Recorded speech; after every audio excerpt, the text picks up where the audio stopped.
Welcome back to the Charismatic Voice. This is going to be my first time diving into Abba.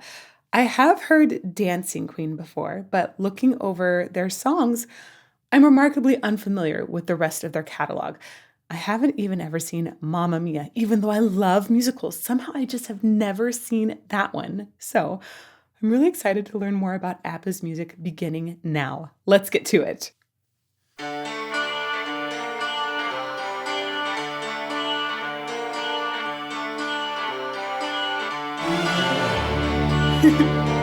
I like that jiggle of composition.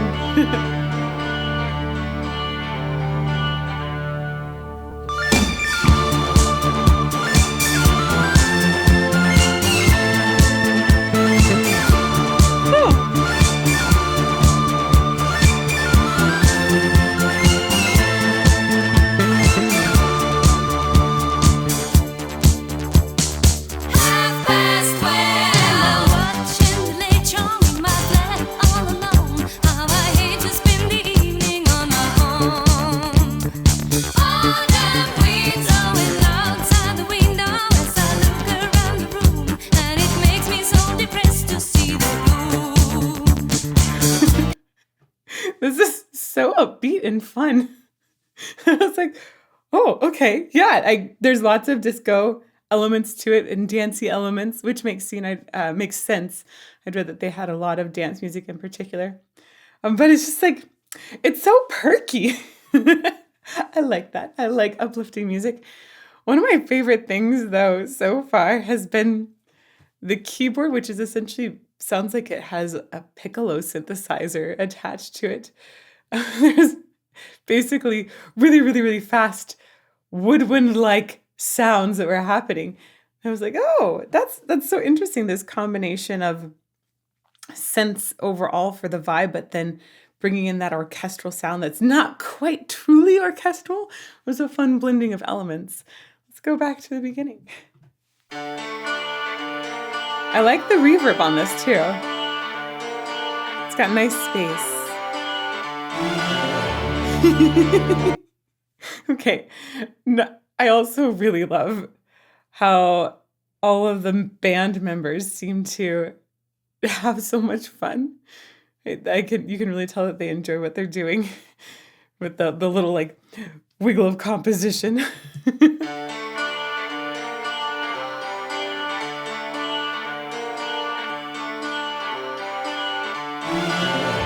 Alright, it's cute.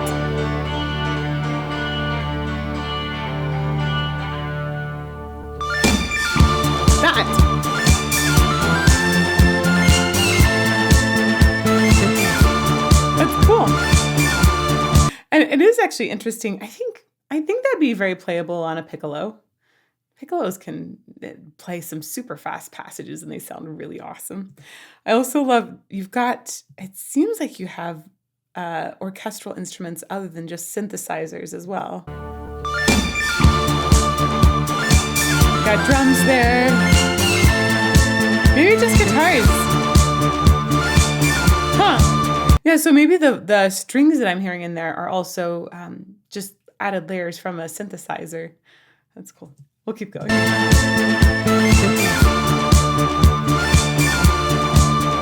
Like a nice punchy beat. It's got a lot of punch. So many smiles.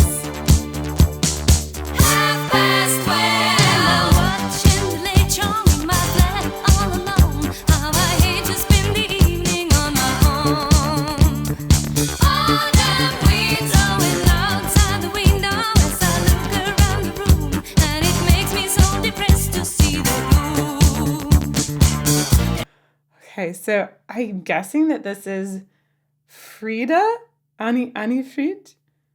Frida is what it seems like people call her usually, right? More mezzo-soprano-y.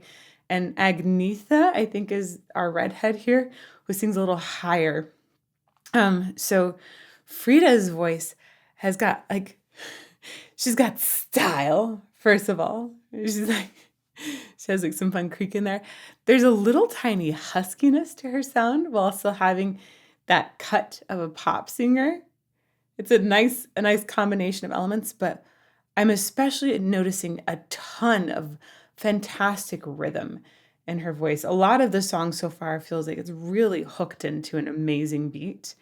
And she has a certain lilt that goes in her sound, and the way she attacks and times her consonants as well really help enhance that rhythm.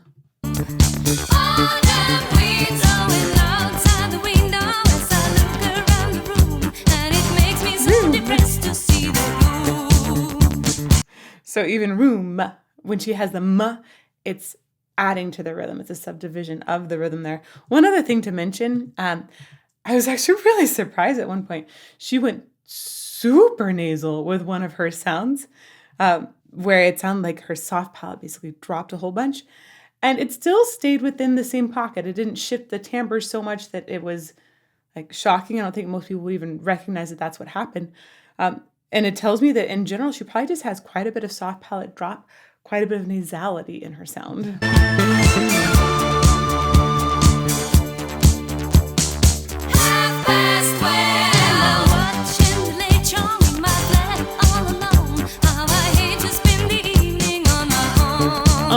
There, right there.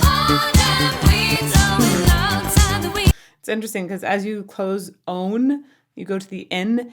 N is necessarily going to have a lot of sound coming through the nose. N. That shape closes off the front of the mouth, so the sound instead exits through the nose. So there's a lot of soft palate drop. And as she goes through own, it's almost like the shape anticipates that that N is coming up and starts to just funnel it through her nose. And it really works. Right there. She did the same thing there. There's not a soul out there. No one to hear my prayer. Nice breath control on that. Give me a man after midnight. Want somebody help me chase the shadows away. Give me a man after midnight. Take me through the darkness to the break of the day. That's our chorus, I think, right? Gimme, gimme, gimme is the name of the song, A Man After Midnight. I love all of the vocal layers in there. It almost feels like a choir at times. It's pretty awesome. All of their approach in their singing is very forward, though. So this has a sort of bite and edge to it that a lot of choirs don't have. A lot of times choirs are having a much more domey kind of upward motion with their sound instead of a forward motion with the sound. It is also really cool to hear the balance in your lower voice and your upper voice. A lot of times the upper pitches especially just dominate our attention. And in this case, it's somewhere, I think it's in the middle of everything is really where our melody is hanging out. And I think partly just because of that style and cut that Frida's voice has in this mix, we're able to really hone in on her voice as being the melody here. I think it's also just mixed super well. And I think that there's just a beautiful balance and blend of the voices. Let's back here. Is this where we had our chorus? It's not a soul out there. Pre-chorus.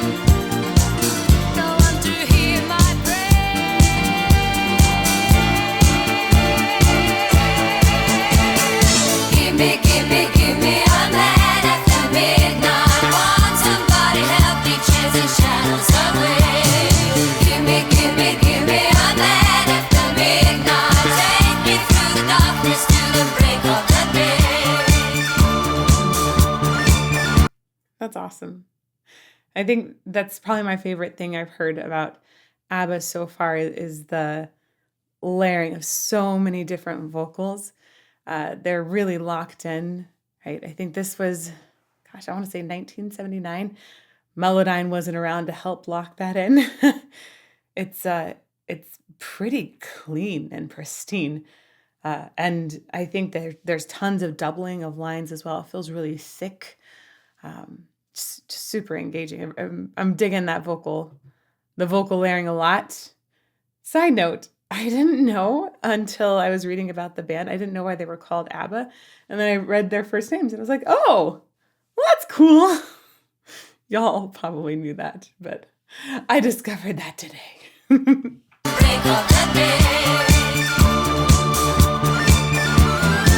They're so happy.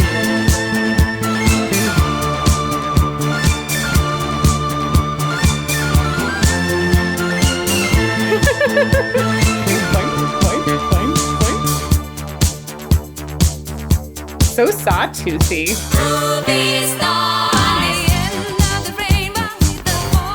Well, that was such a cool way to bring in this second verse.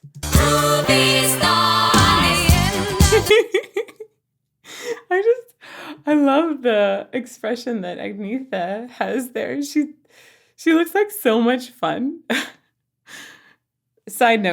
Another side note, I know, plenty today. What's with the headphone wearing style? Everyone seems to have a different preference of where that band is being kept. I'm not sure that they know that the band is just to help the headphones stay on the head, not really for it. Anyhow.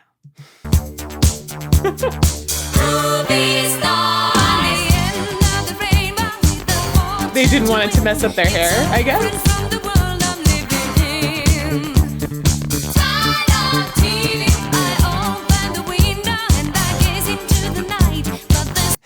Actually, I just realized that the way the vocals get layered sometimes and the way that they're so far forward in the resonance chamber here reminds me a little bit of Rock Lobster.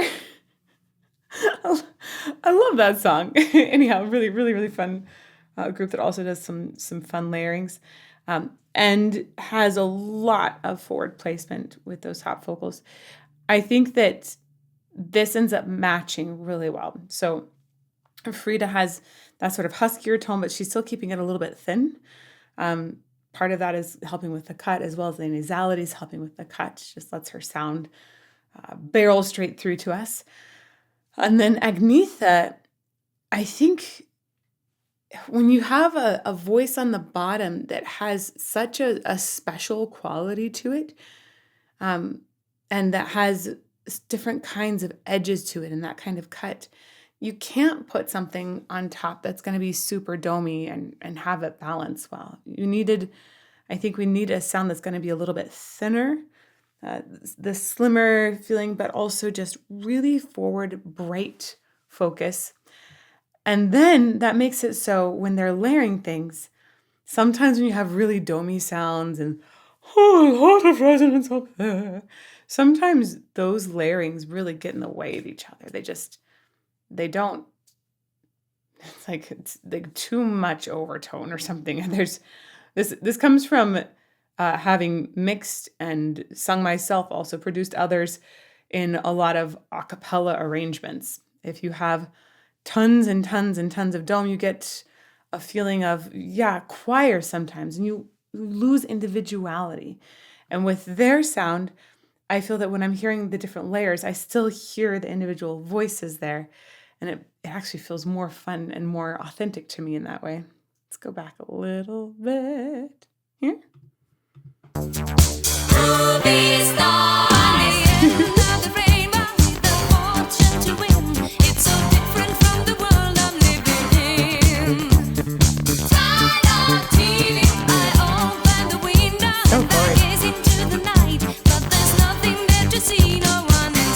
I like her very purposeful slides every now and then. Speaking of had a longer slide. She's very specific about adding slides in at certain points to give just more emphasis to a particular word, give more vocal expression or emotional context to it. It's not a soul out there.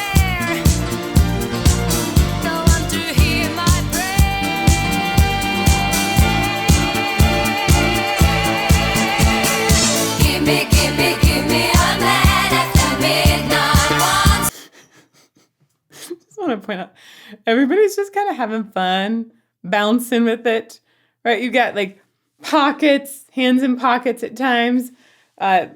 Totally works. You don't have to have your hands glued to your side and perfect posture to deliver an awesome vocal. It can help to have your hands out to the side, or like tossing a hand up, or having your legs like planted wide as if you were riding two horses. Bruce Dickinson, I'm thinking of you. But you can have just a super awesome vocal while having decent posture, having your hands in your pocket, whatever makes it feel like you can more freely emote. That works. They all seem like they're just comfortable in this environment. And I think that helps with creating a more comfortable vocal line.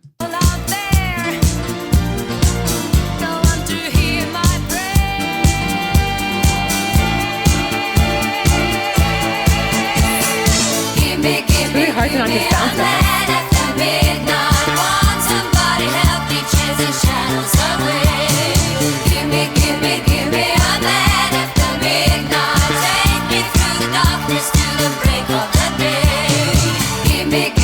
I'm so into all of our layers. Like, we've got moments where there'll be a vocal line that just goes up and hangs and holds a note, while we have another line that'll continue. I also love this interjection of our string synth, like da da da da da at moments. It's really, there's a lot that's happening. It's a very, very full soundscape.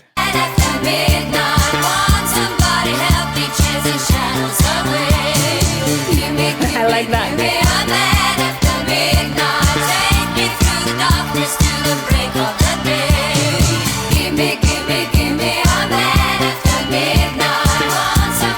So it looks like we might have the whole band is doing some sort of backing vocal at this point. I did read that Abba is particularly known for having amazing live performances where they deliver this kind of awesome detail and precision in person, which is very exciting to me.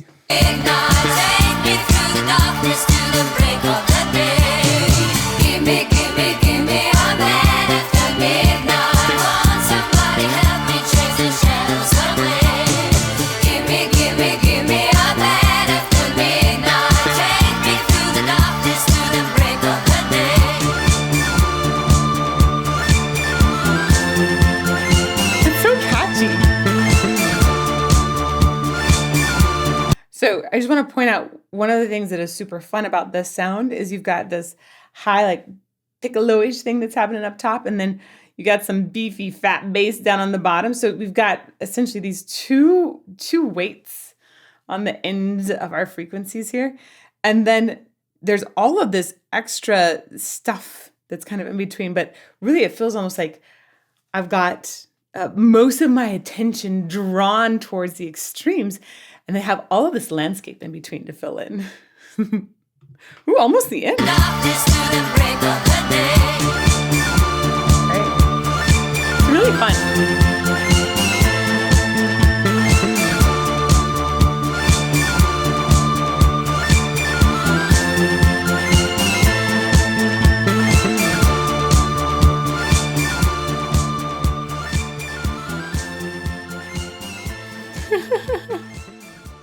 Didn't even break a sweat.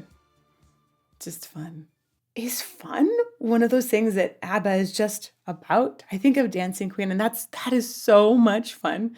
It's a thing that all the crowd sings along with. It's just, yeah, it has great feelings, and this one has great upper feelings too. I'm curious, when you look into the lyrics a little bit deeper, there's definitely a sense of loneliness and romance in there as well, but the overall vibe I've got is just fun, and I like it.